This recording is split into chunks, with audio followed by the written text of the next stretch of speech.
Hello, everyone, and welcome to another edition of the Dentzel Domain on Red State Talk Radio. I am your host, Ed Dentzel, and it's July 4th. By the time you're hearing this, you've already eaten as many hot dogs and hamburgers that you can, I suppose. For those of you who consume alcohol, maybe you're even a little looped at this point. I do not drink alcohol. I haven't had a sip of alcohol since, I'm going to say, I don't know, 2006, something like that, and I've never been drunk, never had a buzz or anything like that, just never gone into that. But if you're going to do that, the best time to probably do that is on the 4th of July, right?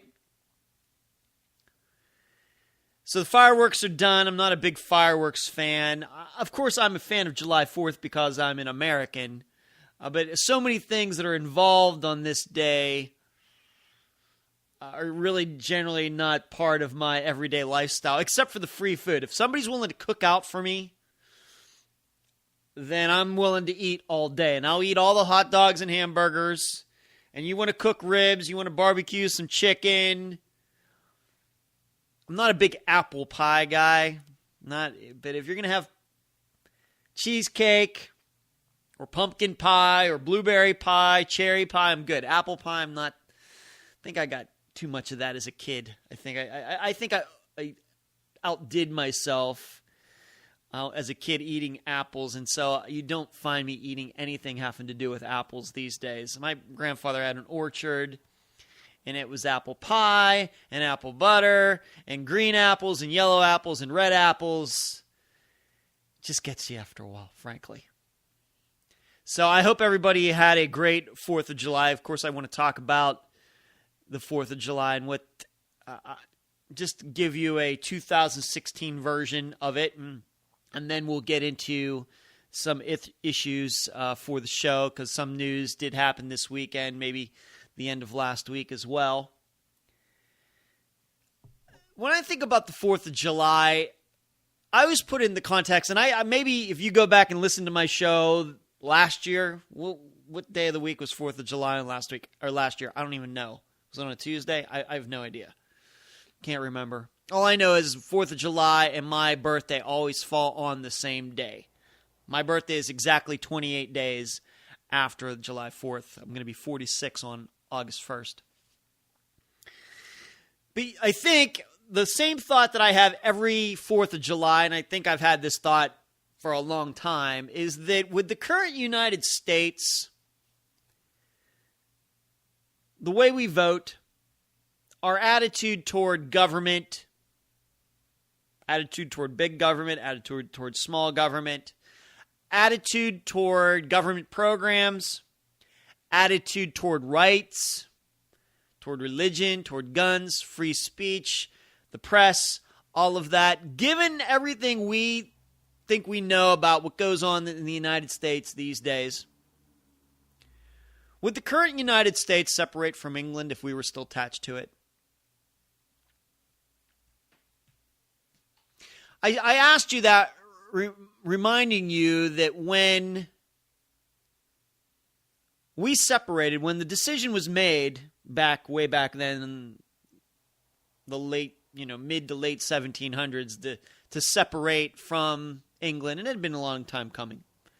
The Tea Party that happened, it was the Tea Party, if you don't know this, the dumping of the tea into Boston Harbor happened a few years before bullets started flying between the British and Americans. So it had been a while, a long time coming, what happened in 1776. But only a third, as far as we can tell now, looking back at the time, only a third of Americans were actually for separating from England. The other 2/3 probably fell into that they really don't care category, or they wanted to remain subjects of the King of England. And this can be expressed that when this Declaration of Independence was finally done, a lot of those people who were against separating from England actually went to Canada. In fact, a lot of the people you now see in Canada are descendants from people who left the United States. Of course, we know they've had immigration just like we have, but all of the people you would call as Western Europeans in Canada, a lot of them descended from people who didn't want to have anything to do with the United States. Just think, had their ancestors stayed here, they could have been Americans instead of Canadians. And you know how I feel Canada. I've said, I was just telling my co-host for America's Missing Podcast, by the way, we recorded a new show this morning, went great. It's another awesome episode. I hope you listen to it. I hope you find it on Podomatic or iTunes. America's Missing Podcast hosted by myself and Melissa Bridges. But I was telling her somehow the issue of Canada came up. And I said, if Canada wasn't next to the United States, it'd be a third world country. And she started laughing.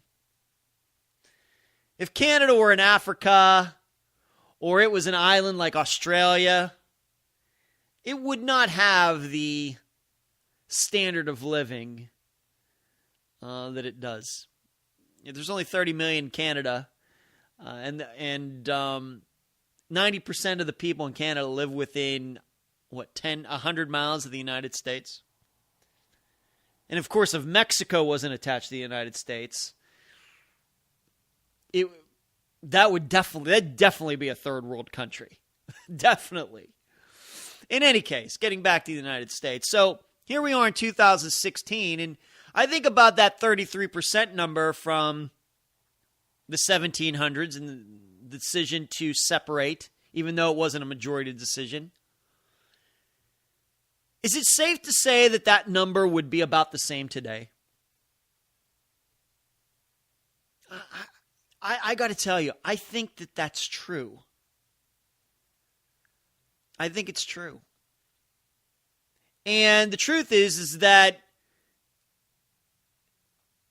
our ancestors, well, not necessarily my ancestors didn't come to the United States, depending on if it's my biological or family or my real family, I guess, Ed and Loretta Dentzel, my parents. I don't think any of them were here when this all went down in the 1700s. So they aren't necessarily my ancestors making the decisions. But a lot of them would have decided to remain people of England. And they had it much worse than, for example, most recently Brexit, with the people in Great Britain deciding to separate from the European Union. Now they just barely have decided to leave. Whereas people in the 1700s had it much worse. They had soldiers, British soldiers, just hanging out in towns. They were getting taxed without representation. And you can only muster 33% of them even back then. And I think that's why I think a lot of people, just in general, even outside our independence, they kind of just want to stick with what is. And maybe that's the reason the Brexit vote was so close. Of course, it was a surprise to many people, including myself. If you haven't heard, Nigel Farage is stepping down as leader of the United Kingdom party, UKIP party. We'll get to that in a second. In addition, I've told you regarding Democrats, is there any doubt that if Nancy Pelosi or Harry Reid or Barack Obama or any of them were in the United States 1770, 1772, 1774, does anybody really believe that any of them would have voted to separate from England? Now, I know Barack Obama, being that he's half black, he wouldn't have had the decision. He wasn't even considered a person back then. But Harry Reid, I think he's white. Nancy Pelosi, I think she's white. And all these other liberals in the United States who would have been able to make decisions back then. Would any of those people today have voted to separate from England back then? I don't think so. Because the King of England and his monarchy the country of England, its government, was America's first taste with big government. And we know how much liberals and Democrats love that. And so I think they would have loved it. They would have decided to stick with the King of England. And I think that liberals are elitist anyway, and so they'd probably find a lot to like about the King of England. And my perception is, even to this day, the fascination with Princess Diana and all of the royal family of England, it mainly comes from the liberal side of the United States, not the conservative side, I think. I'm not saying there aren't Republicans out there who take an interest in that and follow that, but I think a majority of Democrats enjoy that stuff much more than conservatives do, I think. So I think if it's relevant today, I think if people are infatuated with the monarchy today, I got to believe that back then in the 1700s, those same people would be fascinated with King George, whatever it was, the first, the second, the third, his ancestors, who they were married to, all of their children. If you could have had a paparazzi, if there was such a thing as a paparazzi back then in the colonies, they would have been looking for paintings and drawings. The liberals would have been looking for those to collect. Maybe they'd even, back then, brave the waters of the Atlantic to go over to England to see the king because they like him so much. That's the way I perceive liberals in the 21st century. That's why I talk about them the way I do. I think that when liberals think about a king or a queen or a dictator or a despot, they love them. They see people who have control and want to point a country in a direction, no matter what people may think, no matter what rights are or liberty is and freedom is. And that's who the King of England was. So that's how I draw those kind of connections.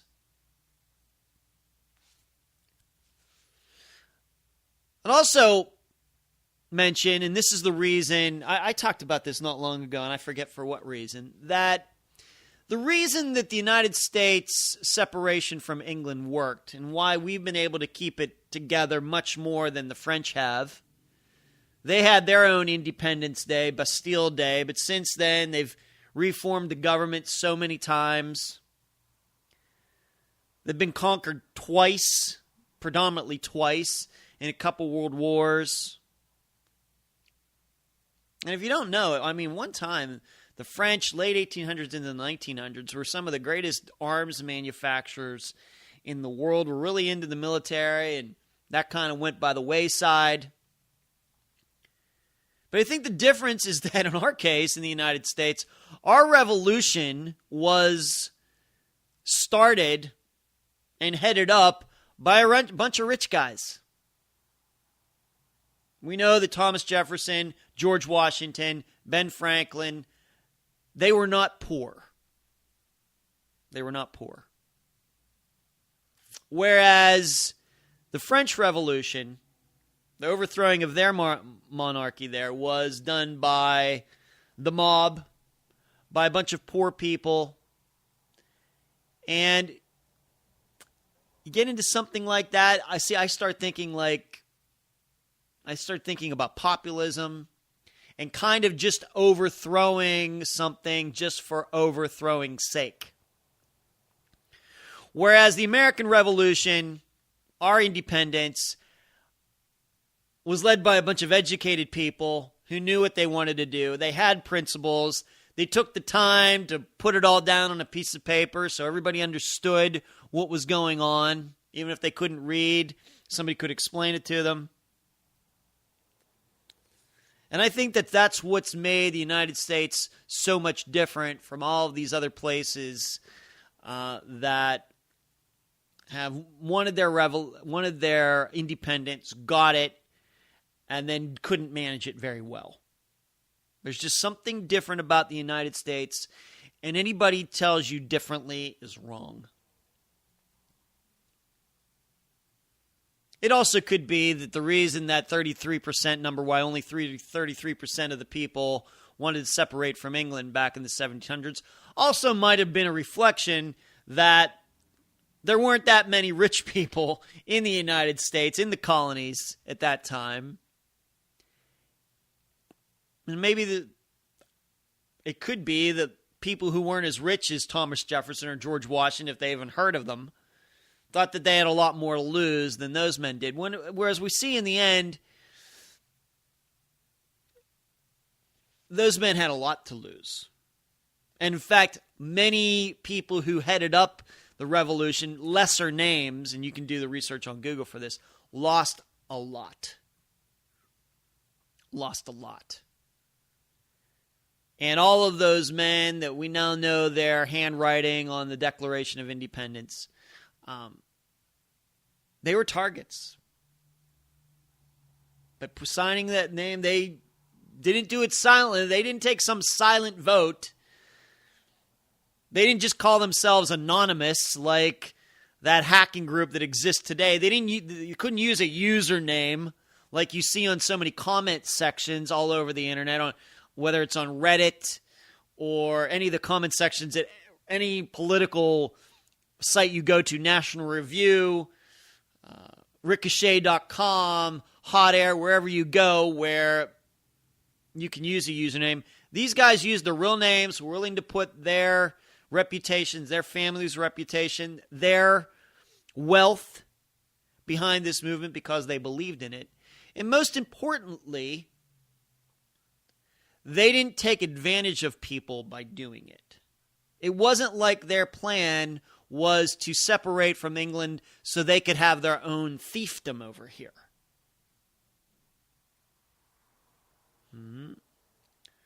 Which, dare I say it, I don't know if I'm not here to criticize rich people. But being that we idolize rich people so much in the United States, and we should, most of them have earned it. Could we really believe that the rich people in the United States, if we were still connected to England and they wanted to head something up separating from England, that they would go about it the same way that our founding fathers did? Would they be as open? Would they as be concerned about rights? Would they? And freedom and liberty? I can't say that. As much as I respect what these people have done with their lives, and we know a lot of people who are now the richest people in the United States earned it on their own, whether we talk about the Waltons or Bill Gates or Steve Jobs when he was alive, whoever else. I'm not going to include Donald Trump in there because he did not come from poverty. But a lot of these men and women have earned it on their own. But if you were to put them in charge of separating from another country, if we were still connected, would they have the character and the modesty to do it the way our founding fathers did? I don't believe so. And that's a direct reflection, I think, on our culture. And dare I say it, as much as slavery was legal back then, and that was horrible, it seems to me that other attitudes regarding freedom back in the 1700s are better than what we have now, even though we don't have slavery today.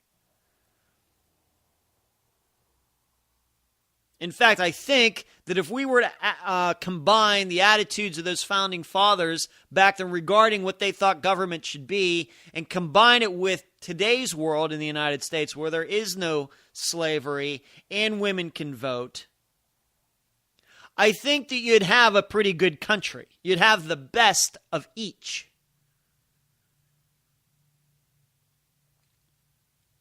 But I don't think there's any doubt that we've lost something. I don't even know, as much as I love the English language, and I was talking to my co-host Melissa yesterday about the English language. She makes fun of how I pronounce certain words. And I make fun of her because she pronounces certain words a different way. She's originally from a New York City area, although she doesn't live there anymore. And I'm originally from the Pittsburgh area, and I don't live there anymore. But we got talking about the English language.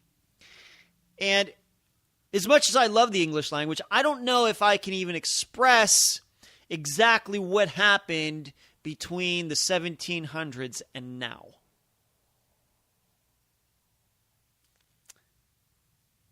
To give it a shot, I think that when a lot of people now celebrate the 4th of July,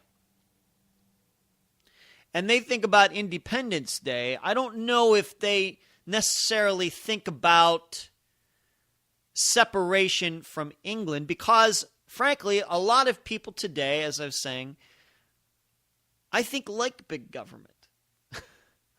I think a lot of people like being ruled. They don't like necessarily being governed. They want to be ruled. They just want stuff. By hook or by crook. If you have to trample on the rights to do this and take people money from people over here to give it to people over there, because that's what was going on in the 1700s in the United States. And truthfully, as has been found out and researched, what the King of England was doing to the colonists back then is frankly nothing compared to what our legitimate federal government and a lot of state governments do to us. But people continue to like it. They continue to vote for it. They continue to send money and support politicians who want to continue it. But somehow they get together on the 4th of July and celebrate as if they actually like what happened back in the 1700s. Meanwhile, they vote the exact opposite way today. That's a hard one to figure out. I don't know if there's any sort of logic that you can use to square that, to make sense of that. And it also could be for a bunch of Americans that July 4th is just another day off. Maybe just like Memorial Day has become, like Labor Day has become, like Thanksgiving has become. Even to somewhat of an extent, Christmas has become. It's just another day where they don't have to go to work. And this one just happens to be filled with afternoon baseball and fireworks, and seeing a lot more red, white, and blue than you normally see. But your average American doesn't sit down, at least for a minute, and think about the huge steps that all of those people took back in the 1700s. It was a huge, chancy... I look at it now and I think that was like, what could it have been? 1 in 10 chance of working? 1 in 10? I wonder how Vegas had existed back then. And the odds, what were the odds that would they have given the colonists for defeating England in a war? Now, granted, we had the advantage that they had to come over here to fight us. We didn't have to go over there. That was our advantage. So we were working on our home turf, and we had the advantage that of somewhat, I guess you call a little bit of guerrilla warfare. They're marching around in the woods with their red coats, and our people are running around with coonskin caps and skin from deer and camouflage, the first early uses of camouflage. But I still think that Vegas would have said, man, those British, they're used to fighting. They're used to going other places and fighting. They have a pretty strong navy. And they're very industrious.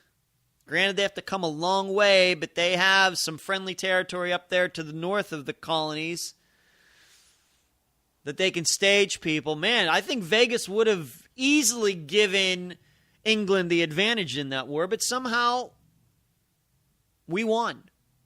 I say we. I wasn't alive back then.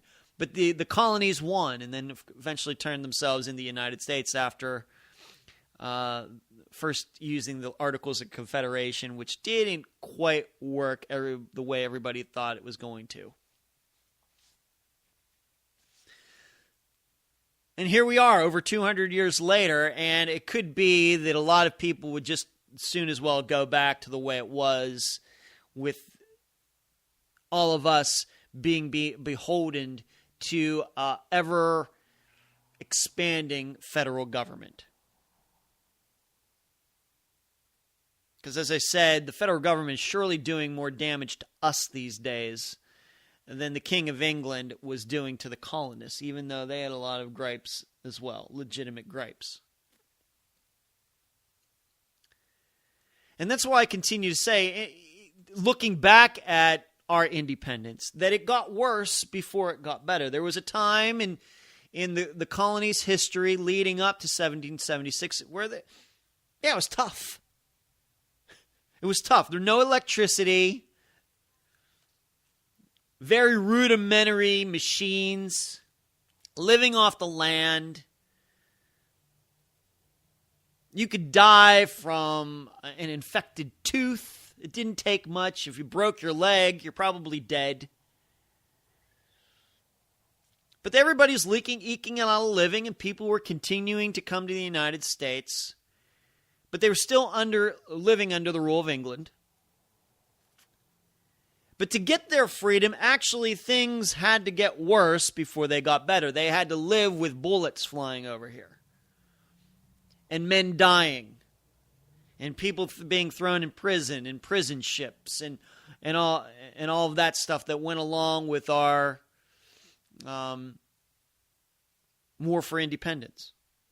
So it got worse before it got better, and even then it took a little while to get better, because then we had the War of 1812. So it took some time.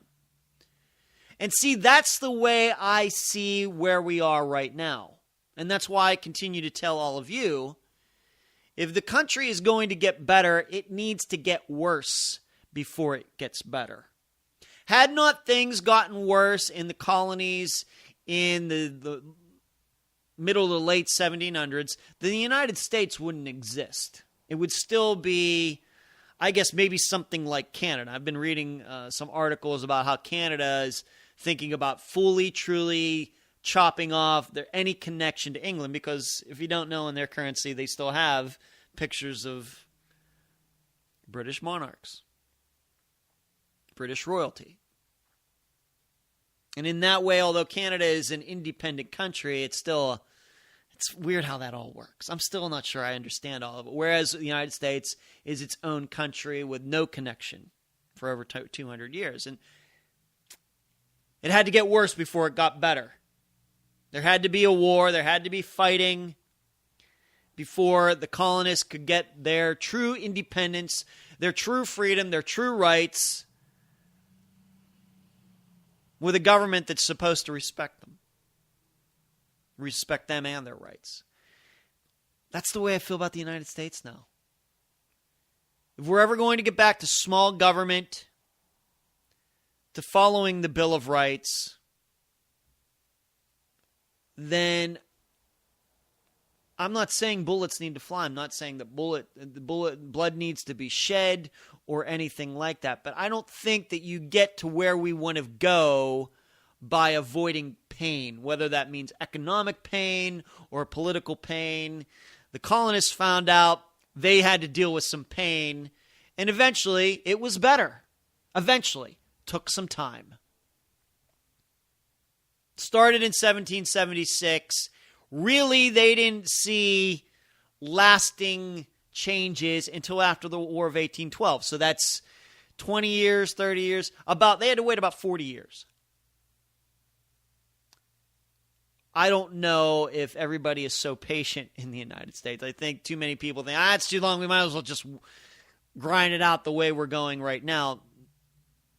But not realizing that the way we're doing government and the way we're handling this country, it's not sustainable. It might have been sustainable for the colonies back then to continue, even though they had a lot to gripe about. But it seems to me we have bigger problems now in the 21st century. That's my perception on July 4th, 2016. And I got to go to the break. You've been listening to the Dentzel Domain on Red State Talk Radio. The voice of American conservatism. WRS Digital, Red State Talk Radio. And we're back at the Dentzel Domain on Red State Talk Radio. I want to continue to contrast America 2016 with America 1776. Let's put it this way. What a percentage do you think of the American population would vote to disconnect itself from the federal government right now? What do you think? Keep in mind that a bunch of British just voted to disconnect themselves. Now, granted, the vote was very close, and we don't know how all that's going to go yet. Keep in mind, a majority of Brits just voted to separate themselves from the European Union. And once again, it's all sorts of reasons that people probably voted that way, but it only matters what the vote was. Not everybody has to agree to vote a certain way. How many would vote to do that? Now, before you say that you think that a lot of people would do that, keep in mind who's been voted for president the last two times. Who leads, if you're to believe the polls right now? Do Hillary Clinton or Barack Obama strike you as two people who if Barack Obama was white or Hillary was a guy? I'm asking you to take a couple logical leaps there, but just trying to get into 1700s mode. Do you think either of them would have teamed up with George Washington and the rest of them to separate from England? I don't think so. I think the Clintons and the Obamas would have run to Canada. They would have continued to partner with the King of England. So today, people continue to vote for people like that. And the way I look at Donald Trump, he's kind of the same way. Had he been in the colonies and people started talking about separating from England, you know what he would have said? Oh, we don't have to do that. I can make a deal. We can make a deal with the King of England. We can continue to be under his rule, but we can get what I want. Not realizing that there's maybe, and of course, Donald Trump always looking to line his pockets at the same time in doing this deal with the King of England. I'm sure it would come along with him being enriched in a certain way, while everybody else continues to just be subjects of the king. That's the way I view Donald Trump, if we're going to put it in the context of independence. Occurs to me that Donald Trump doesn't quite have the character of Alexander Hamilton, Thomas Jefferson, and all those people we now know. I guess you have to throw Samuel Adams. Being that a lot of people are going to be drinking beer, you have to throw Samuel Adams in there too, right? So I ask you again, being that Donald Trump has so many fans, and Hillary Clinton has so many fans, and Barack Obama continues to have so many fans, do you think that you could get a majority of people to separate themselves from our federal government? Probably not. In fact, looking at it now, the big mistake, now that we now know 200 years later, over 200 years later, the kind of character that your average American shows, all the King of England would have had to have done is to put a bunch of money on a ship, on a couple ships, sail them to the colonies, and just give out free money. That's all he would have had to done. I don't know what it would have taken. Could he have done that with the Bank of England? Would it have caused inflation? I don't know what the economic ramifications of that would have exactly been. Would he had to have given them gold pieces instead of Paper, I don't know. But we now know, after 200 some years of this experiment in the United States, that people can be paid off to like big government.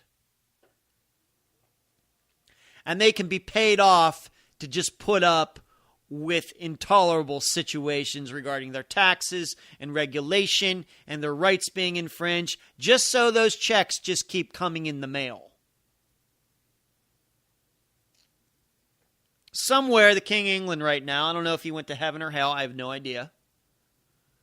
He has to be looking at the situation now in the United States, these 13 colonies now plus an additional 37 in our territories, looking at what people in the United States put up with now, and he's thinking, I didn't do anything close to what these people are having to deal with at their federal government now, and they put up with it just because they get a check. Why didn't I think of that? He has to be kicking himself. And all those soldiers who came over here and shot their muskets, and some of them died, wherever they are, they could look down on the earth and see in the United States, they're saying, man, why did I even bother? Why didn't my king just give him a bunch of money and I wouldn't have had to have died and we wouldn't have to come over here and shoot at each other? These colonists, man, they could have been paid off so easily.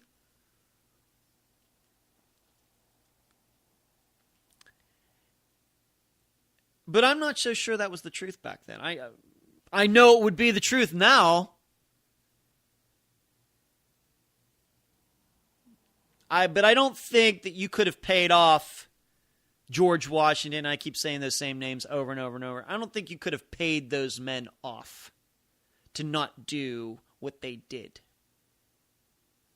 Instead, the paying off would have been probably to those people who wanted to flee to Canada, paying them off and saying, hey, if you overthrow these guys, we'll even send you a couple more dollars. And I'm sure the bunch of those people who became Canadians would have said, hey, we can do that.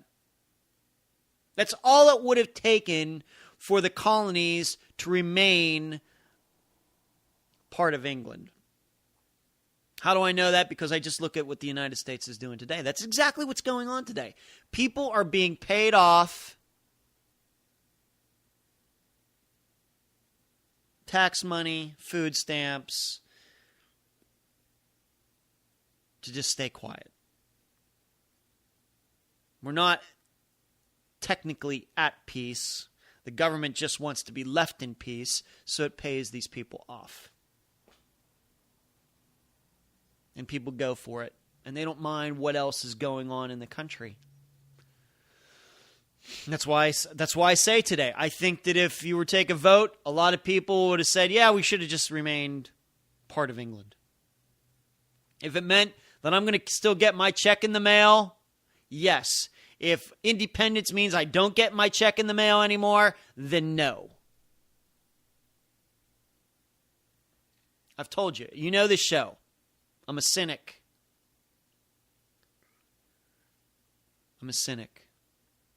And I don't know how you could reframe the United States in any other way today. I guess it's a very pessimistic view. It's a very cynical view. I'm not sure, despite all of our guns, that we would have the character to separate from something like that. Separate from a country so many thousand miles away. Just because the checks keep coming in the mail. Difference now is it's actually it was their government back then, but the government was over in England and just had a couple representatives over here keeping an eye on things.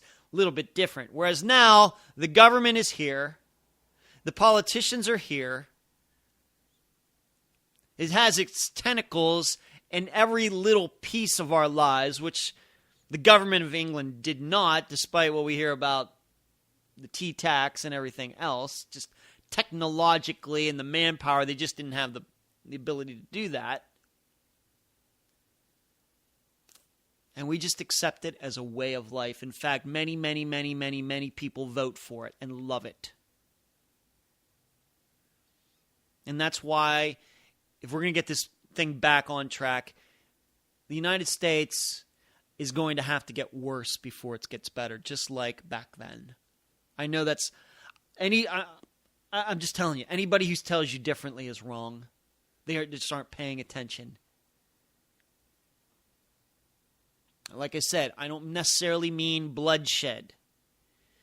But economically, all of the stuff that goes on, paying people not to work, people getting food stamps, that all of it has to end. And that's going to be, because it's not constitutional.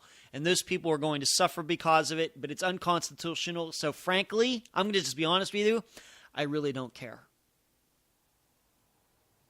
But no politician has the courage to say that. Not enough conservative media people have the courage to say that because they're afraid of how all the questions they're going to get asked because of that, and they're going to be demonized.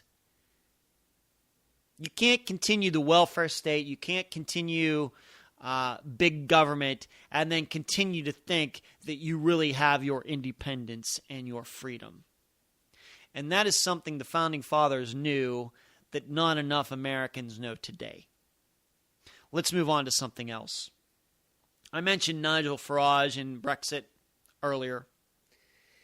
This weekend, this just shows you, I've told you, I'm cynical of this Nigel guy. I've read about him before, but now he's in the news because of Brexit and heading up this election that finally happened, this vote, I should say, that where the Brits decided to separate from the EU. Very close election, though, vote. Numbers were very, very close. A lot of people turned out, though. He's deciding to step down from his position. He says, in so many words, that his work is done. This is something that he's been trying to do since the 1990s. He's been talking poorly of the European Union for a long time. And in of that, he has been right. But the way I see it as just your average stupid American, isn't the work just beginning over there? Isn't it? Isn't the next couple years and if they're going to do this, and I'm sure there's going to be a lot of people in positions of power who don't want this to happen, so they're going to try to stop it. And I've also told you that I think if you took a vote on Brexit a month from now, it might go the other way. Same numbers, but totally flipped. But isn't the true work starting now? I don't mean to belittle what he's been trying to do. Now, don't get crazy. He's not a conservative like you and I are. This is just one particular topic, I think, that we happen to agree with him on. And it's not clear in this article, and I read it at the BBC, various other places are covering this. It's a little unclear on where Nigel Farage is actually headed. And I disagree with Jonah Goldberg, who tweeted out, it's kind of nice to see these politicians who actually accomplish what they said they were going to do and then just leave. It's kind of refreshing. You know, I don't feel that way.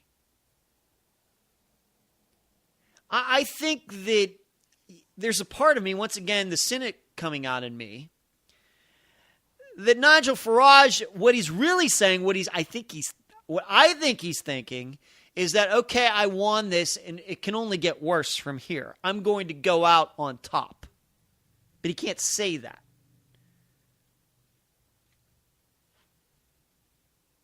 This is not like, for example, Jerome Bettis with the Steelers, where he went out on top. He was at the end of his career, played in the Super Bowl in Detroit, where he grew up, won the Super Bowl, retired on the platform at Super Bowl 40. This is not what Nigel Farage is doing, because in that case with Jerome Bettis, the work was done. The season was over. There was going to be, of course, your vacation for a little while. Then everybody starts going back to the weight room for 2006 season. The Steelers were not very good in 2006. But this would be like Nigel Farage, this would be like him stopping before the first game of the season. He went through all of the workouts. He was the coach. narrowed it down to the 53-man roster, put the best people in the best positions, trained all of them. Then the night before the big game, he goes, you know what? I think my work's done here.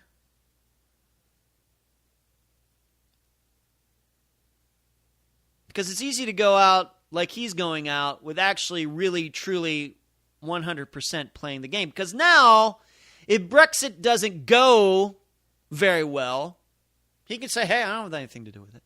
I'm not in government anymore. It's somebody else. Hey, I got the vote. It's those people who are running this disconnect from the EU. Now, if they mess it up, that's not on me. I'm perfect.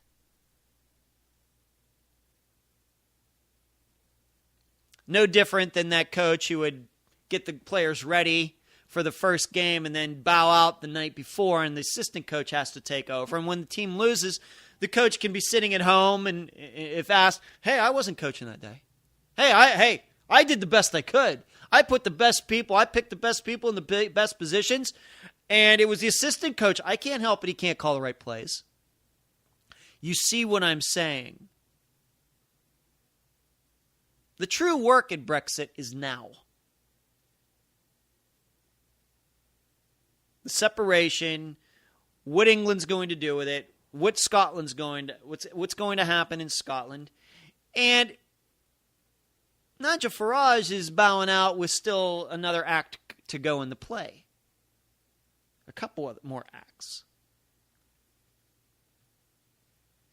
So, and I'm sure there are going to be people who are just as energetic about Brexit and leading Great Britain into this new era. But they certainly aren't him. They aren't as high profile as he has been regarding this. And once more, I knowing what he did last week and rubbing other people's noses in it and gloating, no modesty, maybe this shouldn't surprise me, what he's doing. Maybe it shouldn't. He's going to ride off into the sunset, and I don't know how old he is. He has gray hair, but I don't know how old he is. Seems somewhat energetic to me. Doesn't look like he's in failing health or anything. I guess he accomplished what he wanted to accomplish. And granted, it's a big deal. A lot of people thought, up even until the day of the vote, that it wasn't going to happen. And so it's a huge accomplishment. But the Super Bowl has still yet to be won. The true end to all of this, the true success, is when Great Britain is not a part of Brexit, part of the EU anymore. And that's going to take a couple more years. And there's going to be a lot of problems. There's going to be a lot of fights. Probably fights that are even more bitter than what have happened to this point regarding Brexit. And Nigel says, I just don't want to bother with that. I don't know. It just seems very, very shady to me. And given all of the other stories I've read about him, I can't help but to be shady regarding him. I'm not shady regarding Brexit. I think it was the right idea. Once again, just like in talking about 4th of July here in the United States and what happened in the colonies, I happen to believe that it's probably going to be worse in Great Britain before it gets better. These next couple years, as they do all of this, it's going to be worse. There's going to be a lot of negative attitudes over there. There's going to be a lot of uncertainty, and uncertainty is terrible for business. But if you can ride it out for 3 or 4 or 5 years, I think it's going to work out. It's that their leader, Nigel Farage, does not want to ride it out for those couple years that bothers me. And it tells me something. Because there's going to be a lot of complaining, and I think that a lot of people, if he were still in government, can say, Nigel, what did you do? You told us it was going to be so great, but look at this, look at that. And he doesn't want to have to deal with that anymore. Because he has to know. I know it's coming, so he knows it's coming. I just wish he would be honest about it. Instead, what he did was he sold it's going to be so great. It's going to be automatically great for everybody. And it's not. It's going to take some time. Just like finding freedom and our independence back in the 1700s.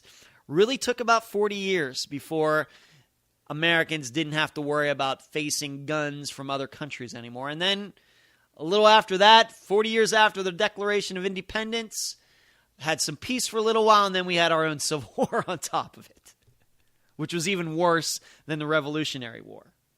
So Nigel Farage, I'm somewhat suspicious of him. I think I'm going to continue to be that way. I think one more thing before I go. We had this attack in Bangladesh. I really don't know what I need to say about this. I think that 3 Americans were killed. A total of 22 hostages were killed. 6 terrorists, all dead. Many more injured. Bangladesh president, leader saying they weren't connected to ISIS. I continue to be under the same idea that I've had for a long time regarding this. Just because you can't find a direct connection between the men who did this and ISIS doesn't mean there isn't connection, in that these men see how much attention ISIS is getting, and they say that they're doing what is right for their Muslim religion. It's not a surprise to me that then a bunch of guys in Bangladesh say, yeah, we should be doing that too, even if none of them have ever talked to ISIS on the phone or emailed them. It's one more reason how this war with ISIS has been bad for freedom in the world. And I think that my position is a little bit different than your average conservative position regarding lone wolves or wolves and the definition of that. I happen to think that there are Muslims out there, radical Muslims, who are inspired by what ISIS does just by seeing it in the news. I happen to believe that. And they'll continue to investigate this attack. And then there's this other bombing in Baghdad. How's that peace agreement going for you, Barack Obama? Getting out of Iraq. Iraq's peaceful now. Iraq's the greatest foreign policy success of Barack Obama's administration. 200 killed in a bombing within the last 4 or 5 days. That one was definitely done by ISIS. Doesn't seem like, was it John Kerry said they're doing this because they're desperate? That's certainly one interpretation. They're doing it because we allow them to get away with it. They do it because we don't hit them hard enough. They do it because all of them aren't dead yet. And I don't know how hard we're really truly working to make them all dead. I happen to believe if they were all dead, then you wouldn't have these certain Americans doing what they've done in Orlando, in San Bernardino, what happened in Bangladesh, these other places, Paris. They wouldn't be doing that if ISIS, the central command in the Middle East, if they were all dead. I happen to believe that. And one more thing before I go. Can't go a show. I know I mentioned Donald Trump earlier in the show, but now Joni Ernst, new Republican senator from Iowa, is being floated as a possible vice presidential pick for him. Are we starting to see a pattern? I think Mia Love was floated like 2 or 3 weeks ago, and then she says she's not even going to the convention. And now another woman choice has been floated out there.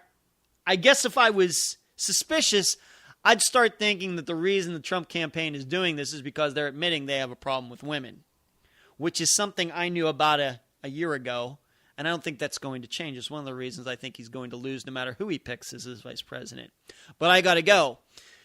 You can go to edwarddentzel.com where you can find all of my old Red State Talk Radio shows. You can also find them at SoundCloud, Podbean, Podomatic, and YouTube. Find me on Facebook. Find me on LinkedIn. Email me, edwarddentzel@reagan.com. Twitter, Dentzel Domain. You can find my books. They're back up on Amazon now, my Govicide series. Just look for Edward Dentzel. Find all my books if you do that search. I told you about the new show that's coming out, my next episode of America's Missing Podcast, a show I do with my friend Melissa Bridges. It's going to be a good one. Check it out. You can find it at Podomatic and iTunes. It's been a pleasure talking to you tonight on July 4th. You've been listening to the Dentzel Domain on Red State Talk Radio.